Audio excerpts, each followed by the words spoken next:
Hello CUET student, कैसे हैं आप सब लोग। आई होप आप सब बढ़िया होंगे। दिस साइड मोहित बसीन हियर। बहुत बहुत स्वागत है आपका हमारे यूट्यूब चैनल के ऊपर। जैसे कि आपको पता है, कुछ बच्चों की जो एग्जाम डेट है वो आ चुकी है। कुछ बच्चों का जो एग्जाम होना है वो 21 से 24 तक होना है, लेकिन न्यू लिंक भी एक्टिवेट हो चुका है। जो नेक्स्ट हमारे पास एग्जाम डेट आई है वो हमारे पास आई है 25 से लेकर 28 तक है। लेकिन 25 से जो 28 तक जिन बच्चों की डेट आई है उन सारे बच्चों को, उसमें से मैक्सिमम बच्चों को जो प्रॉब्लम आ रही है वो अपने सिटी सेंटर को लेकर आई है, क्योंकि इस स्लॉट के अंदर 25 से 28 वाला जो स्लॉट आया है बच्चों का, उसके अंदर मैक्सिमम बच्चों को दूर दूर सेंटर दे दिए गए हैं। पता नहीं एनटीए ऐसा क्यों कर रहा है, किस वजह से कर रहा है, लेकिन मैक्सिमम बच्चों के जो मैसेजेस आए हैं कि 25 से जो 28 वाला स्लॉट है उसमें मैक्सिमम बच्चों को जो है वो दूर दूर का सेंटर दे दिया गया है। किसी को अदर स्टेट का दे दिया गया है, किसी को 200 किलोमीटर दूर दे दिया, किसी को 300 किलोमीटर दूर दे दिया गया है।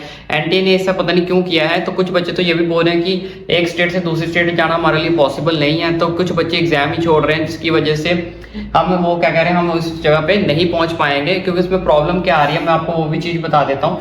और दूसरी चीज़ आज हम इस वीडियो के अंदर डिस्कस करेंगे, जिन बच्चों को अभी तक एग्जाम डेट नहीं आ रही है या उनके ऊपर अभी नॉट फाउंड या कुछ और एरर आ रहा है, उसके बारे में बात करेंगे। नेक्स्ट चीज़ इसके बाद हम बात करेंगे जिन बच्चों की अगर सेंटर दूसरे स्टेट में आया या बहुत ज़्यादा दूर आया जहाँ पे वो रीच नहीं कर सकते या फिर उन्हें रीच करने में बहुत ज़्यादा दिक्कत होगी, तो उसके लिए आपको क्या करना चाहिए। ठीक है, शिकायत करनी चाहिए, नहीं करनी चाहिए, अगर शिकायत करनी चाहिए तो कैसे करनी चाहिए, किसको करनी चाहिए। ठीक है, सारी की सारी बातें आज इस वीडियो के अंदर हम डिस्कस करेंगे, तो वीडियो को स्किप ना करें। वीडियो बहुत ज़्यादा इंपॉर्टेंट होने वाली है, सारी की सारी चीज़ें इस वीडियो के अंदर हम डिस्कस करेंगे। तो सबसे पहले हम बात कर लेते हैं जिन बच्चों का स्लॉट आया है 25 से 28 वाला। जैसे कि मैं ऑलरेडी आपको बता चुका हूँ कि इस स्लॉट के अंदर मैक्सिमम बच्चों को जो सेंटर आया है वो किसी का 200 किलोमीटर दूर आया है, किसी का 300 किलोमीटर दूर आया है, किसी का नेक्स्ट स्टेट में आया है, अपने से दूसरी स्टेट में, अदर स्टेट में हो गया। तो इन सब चीज़ों में क्या है, बच्चों को बहुत ज़्यादा प्रॉब्लम फेस करनी पड़ रही है, जिसमें मैक्सिमम बच्चे बोल रहे हैं कि मैं एग्जाम देने ही नहीं चाहूँगा, क्योंकि एनटीए ने सेंटर इतना दूर दे दिया कि वहाँ पे आने जाने में इतना टाइम लग जाएगा। मान लो प्रॉब्लम क्या आएगी, प्रॉब्लम यहाँ पे आएगी। मान लो जिस बच्चे का प्रॉब्लम एग्जाम 25 को है, कुछ सब्जेक्ट्स का उसका जो एग्जाम है वो 25 को, अगर उसका मान लो किसी दूसरे स्टेट में फिर 27 को एग्जाम हुआ, तो 25 को वो वहाँ पे एग्जाम खत्म करके 27 तक कैसे पहुंचेगा। ठीक है ना, बीच में एक दिन का गैप है, अगर वहां से जाने में 1.5 दिन लग गया तो, क्योंकि सेंटर बहुत दूर दूर आ रहे हैं, नेक्स्ट स्टेट में आ रहे हैं, अदर स्टेट्स में आ रहे हैं, तो ये बहुत ज्यादा दिक्कत क्रिएट हो रही है। अगर मान लो किसी का आधा एग्जाम 25 को हुआ, आधा एग्जाम उसका 26 को हुआ, यानी कि आधे सब्जेक्ट का 25 को 26 में किसी दूसरी जगह हुआ, मान लो एक उसका नॉर्थ वाली साइड आ गया, दूसरा उसका साउथ वाली साइड आ गया, तो वो बच्चा कैसे रीच करेगा, उसके लिए तो ये दिक्कत क्रिएट होगी ना। जबकि CUET का एग्जाम सबसे ज़्यादा इंपॉर्टेंट है और हमें इसी की वजह से जो है इंडिया के कुछ टॉप कॉलेजेस के अंदर हमें एडमिशन भी मिलेगी। तो हम इसके लिए करें तो अब क्या करें, तो उन सारी की बातों में मैं बताऊंगा, इसका सोल्यूशन बताऊंगा कि आपको क्या करना चाहिए। और कुछ बच्चे अभी भी सोच रहे होंगे कि सर हमारी तो एग्जाम डेट ही नहीं आई है, 21 से 24 वाले स्लॉट में भी हमारी एग्जाम डेट नहीं आई है, 25 से 28 वाले महीनों में भी एग्जाम की डेट नहीं आई है। अगर हम पोर्टल पे लॉग इन करते हैं तो ऐसा लिखा आ रहा है, city intimation to be intimated later. अगर आपका ऐसा लिखा आ रहा है, इसका मतलब आपको घबराने की जरूरत नहीं है। आपका जो स्लॉट है वो 28 मई के बाद होगा। 28 मई तक आपका जो स्लॉट है, यानी कि आपके एग्जाम की डेट है वो नहीं आई है, आपका जो एग्जाम होगा 28 मई के बाद होगा। और आपका ये लिखा आ रहा है city intimation to be initiated later, यानी कि आपका जो अभी बाद में सिटी इंटीमेशन स्लिप है वो अभी आपकी बाद में आएगी, तो इसका मतलब आपका एग्जाम भी अभी बाद में होगा। कुछ बच्चों को ये भी दिक्कत आ रही है कि ये भी नहीं लिखा आ रहा कि ये लिखा आ रहा है तो शायद मेरा एक फॉर्म ना रद्द हो गया हो, मैंने कोई फॉर्म ना गलत फिल कर दिया हो, ये बार बार ये लिखा आ रहा है। नहीं बच्चों, ऐसी कोई दिक्कत नहीं है। अगर आपका लॉगिन हो रहा है, लॉगिन होने के बाद ये चीज लिखी आ रही है, इसका मतलब आपका लॉगिन हो रहा है ना। अगर आपका लॉगिन ही नहीं होता तो इसका मतलब फिर आपका फॉर्म गलत है, लेकिन अगर आपका लॉगिन हो रहा है तो इट मीन्स आपका फॉर्म 100% सही है। अगर ये लिखा रहा है तो इसमें आपको घबराने की जरूरत नहीं है, क्योंकि इसके बाद आपका जो एग्जाम है वो 28 मई के बाद होना होगा। ठीक है, तो आपकी डेट जो है वो जल्दी ही आ जाएगी। तो इसके रिलेटेड अब बात करते हैं कि अब इनको जो दिक्कत आ रही है 200-300 किलोमीटर या कोई और एग्जाम के रिलेटेड, कोई सेंटर के रिलेटेड, एड्रेस के रिलेटेड कोई इशू आ रहा है, तो आपको क्या करना है, आपको कैसे शिकायत करनी है, उसके रिलेटेड मैं आपको बता देता हूँ। तो बच्चों, अगर आप शिकायत करना चाहते हैं तो आप इस वे में अपनी शिकायत जो है वो कर सकते हो। अपने किसी भी चीज को लेकर जिसे भी आपको शिकायत करनी है, मैं आपको पूरा का पूरा फॉर्मेट पैटर्न बताने लगा हूँ कि आपको जो शिकायत है वो कैसे करनी है। तो सबसे पहले आपने ये क्या करना है, अपना एप्लीकेशन नंबर लिखना। आप चाहे तो इसे नोट डाउन करना चाहो तो नोट डाउन कर सकते हो। आपने सबसे पहले एप्लीकेशन नंबर लिखना है, यहाँ पे आपका आ जाएगा एप्लीकेशन नंबर। फिर इसने के बाद आपका आएगा रोल नंबर, आपने रोल नंबर लिखना है, फिर यहाँ पे आपका आ जाएगा रोल नंबर। फिर उसके बाद नेम, फिर यहाँ पे आपने लिखना है अपना नेम।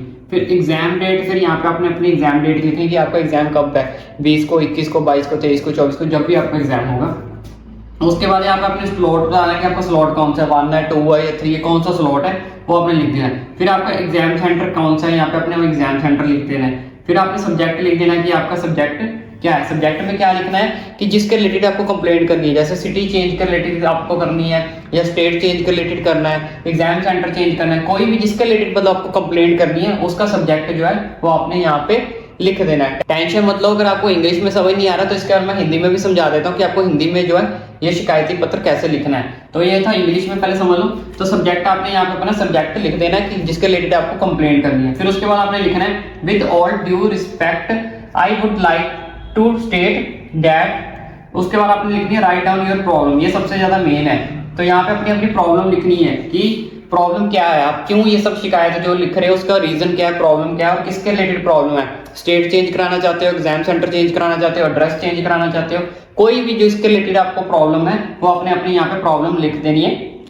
बस एक चीज का ध्यान रखना है कि आपकी जो प्रॉब्लम है वो फेक नहीं होनी चाहिए थी, क्योंकि अगर इन एनटीए इसके रिलेटेड कोई इंक्वायरी करता भी है, कुछ भी करता है, अगर वो चीज फेक निकली तो आपका फॉर्म भी रद्द हो सकता है। तो इस चीज को अपने माइंड में ध्यान में रखना थोड़ा सा कि फेक प्रॉब्लम को यहाँ पे रिप्रेजेंट ना करें, फेक प्रॉब्लम यहाँ पे ना लिखें। तो अपनी प्रॉब्लम लिखने के बाद उसके बाद आपने लिख देना kindly look into the matter, thank you, your name, अपना नाम लिख देना है यहाँ पे, अपना लास्ट में अपना नाम लिख देना है। तो ये सब आपको लिखना है। तो इस तरह से आप उतार सकते हो। सबसे पहले एप्लीकेशन, फिर नंबर, फिर रोल नंबर, फिर नेम, फिर एग्जाम डेट, फिर स्लॉट्स, उसके बाद एग्जाम सेंटर, फिर अपने सब्जेक्ट जिसके रिलेटेड आप कंप्लेंट लिख रहे हो उसका क्या सब्जेक्ट है।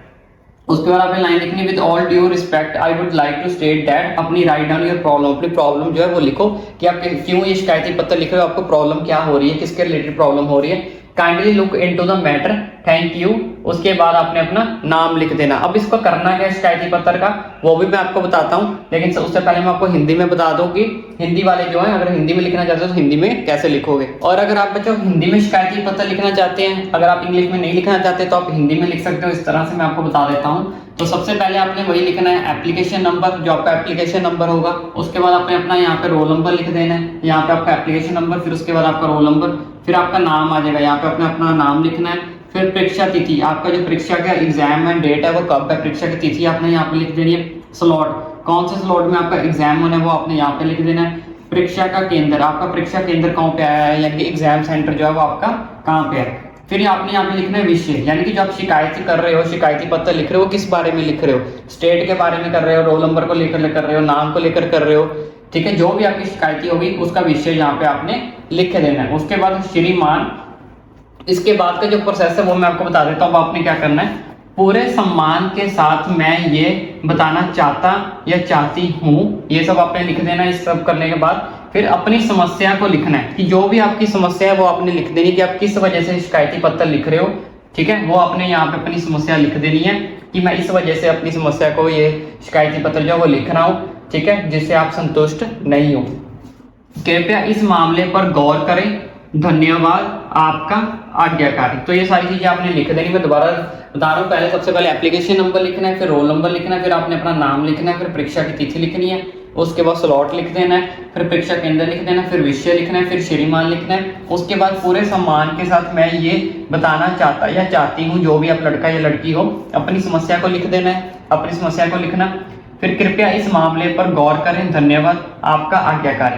अब इस चीज के लिए आपको करना क्या है, अगर आप कांटेक्ट करना चाहते हो, फोन करके पूछना तो आपको ये 2 नंबर इन्होंने दिए हुए हैं, एनटीए वालों ने आपको 2 नंबर दिए हुए हैं, ये नंबर पे आप कॉल कर सकते हो। इस चीज का ध्यान रखना, कई बार बहुत सारे बच्चे इस नंबर पे फोन करते हैं, कई बार आपका नंबर लग भी सकता है, कई बार नहीं भी लग सकता।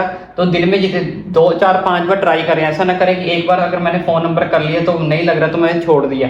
कम से कम जितना आपको टाइम मिले इसको ट्राई करते रहो, कहीं ना कहीं आपका नंबर लग जाएगा, ठीक है। अगर फिर भी आपका नंबर नहीं लगता है तो लास्ट में इन्होंने एक ईमेल का भी ऑप्शन दिया हुआ है, CUETUG@nta.ac.in। तो इस पे आप जाके क्या कर सकते हो, मेल कर सकते हो। ये सारा कुछ आपने लिख देना है, ठीक है। अपना रीजन वगैरह ऐसे लिख देना, एप्लीकेशन नंबर मेरा ये है, रोल नंबर मेरा ये है, नाम मेरा ये, सारा का सारा ऐसे फॉर्मेट लिखने के बाद, ये सब लिखने के बाद उसको इस चीज के ऊपर मेल कर देना। बीच में अपनी समस्या लिखना ना भूले, और मैं पहले बता चुका हूँ अपनी समस्या को जेन्युइन रखें, फेक समस्या ना लिखें, ठीक है। CUTUG@nta.ac.in पे इसको जाके आप मेल कर सकते हो, उधर से डेफिनेटली आपको कोई ना कोई जो है रिस्पॉन्स आ जाएगा। इसके रिलेटेड और कोई आपको डाउट है तो आप मुझे कमेंट करके पूछ सकते हो। देखो बच्चों, इतनी ज़्यादा मेहनत की, हमने इतना ज़्यादा आपको पूरा का पूरा एक्सप्लेन किया, समझाया। तो अब हमारी जो छोटी सी रिक्वेस्ट है, अगर आपको वीडियो अच्छी लगी हो तो वीडियो को लाइक करें, चैनल को सब्सक्राइब करना ना भूलें, चैनल को सब्सक्राइब जरूर करें।